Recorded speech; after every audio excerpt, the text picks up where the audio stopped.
Bonjour, avec vous toujours la maîtresse Abir qui vous enseigne cette année la matière de français à l'établissement de Daibouni.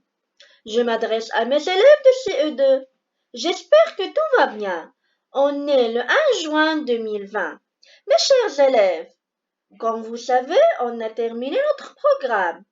Maintenant, on va faire un soutien général de toutes les leçons qu'on a déjà vues cette année. Aujourd'hui, on va commencer par les trois unités de premier semestre.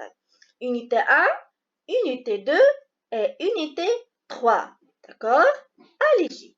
Donc, on a dans l'exercice 1 la leçon suivante. La phrase et la ponctuation. Donc, qu'est-ce que ça veut dire, mes chers élèves, une phrase?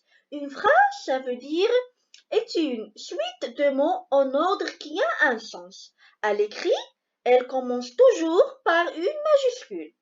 La phrase la plus courte ne comporte qu'un mot. Silence, chute, sortez. Ce sont des exemples d'une phrase, d'accord?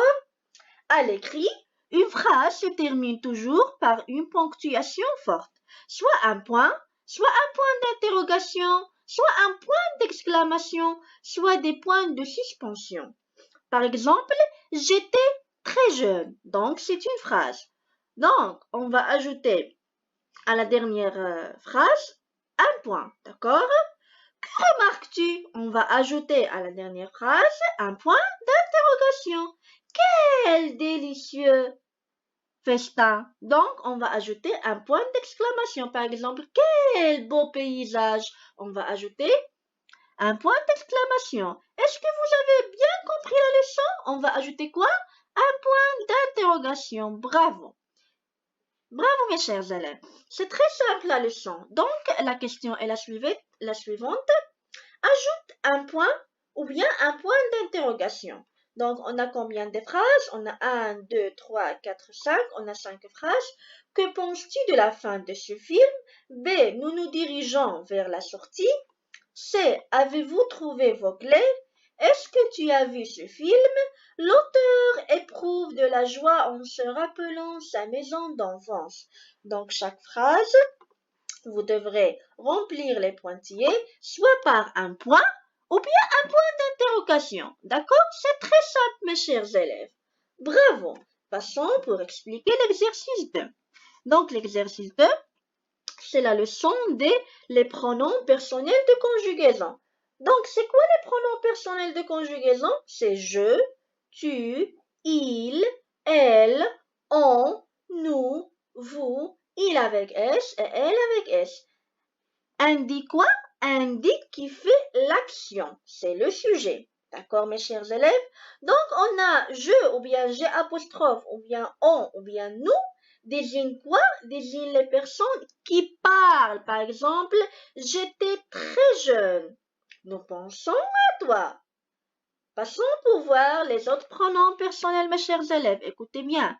Tu, vous désigne les personnes à qui l'on s'adresse. Par exemple, que remarques-tu? Ou bien, vous avez gagné le match. Passons pour voir autres pronoms personnels de conjugaison. Il sans S et elle sans S. Remplace quoi? Remplace un nom au singulier. Par exemple, on a l'eau potable devient de plus en plus rare. Elle est formidable. Donc, elle remplace un nom au singulier. C'est très facile. Passons pour voir il avec S et elle avec S. Remplace quoi? Remplace un nom au pluriel. Les enfants sont excités ou bien ils sont bientôt en vacances. Donc, on peut dire les enfants sont bientôt en vacances et on peut remplacer les enfants par quoi? Par le pronom personnel il avec S. D'accord, mes chers élèves?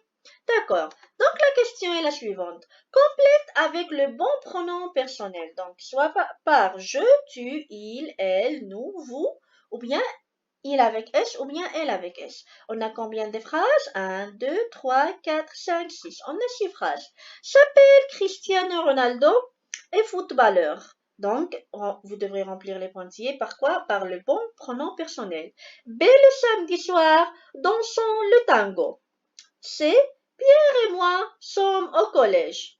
D, bonjour madame, parlez anglais? Voici Clara et Kevin sont dans mon cours de français. Donc, remplir les pointillés. N'oubliez pas. G. Voici Julia et Clara sont italiennes. D'accord, mes chers élèves? Donc,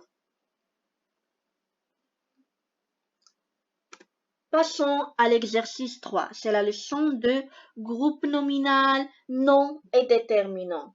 D'accord? Donc, qu'est-ce que ça veut dire le déterminant? Le déterminant est un petit mot placé avant le nom. Donc, où est le place de déterminant? Donc, le déterminant place toujours avant le nom. Voilà le nom. Élève, oiseau, rose, d'accord? Il indique quoi? Le déterminant, il indique le genre, soit masculin, soit féminin, ou bien le nombre, soit singulier, soit pluriel. D'accord?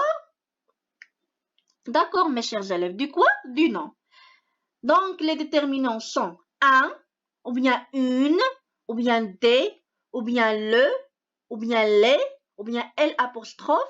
Ce sont quoi? Ce sont des déterminants. Bravo. Donc, un au singulier, au pluriel, c'est des.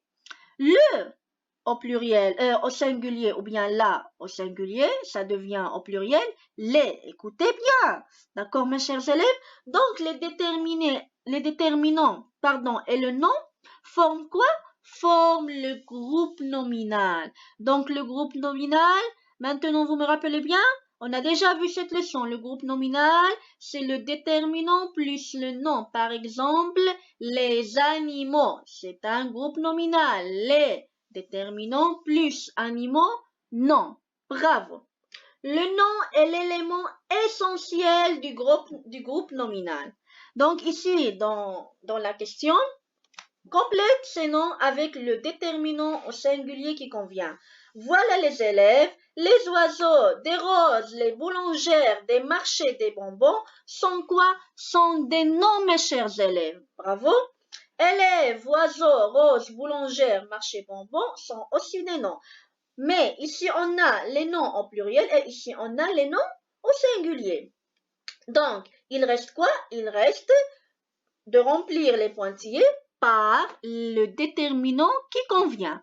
D'accord, mes chers élèves? Soit par un, soit par une, soit par le, soit par L apostrophe.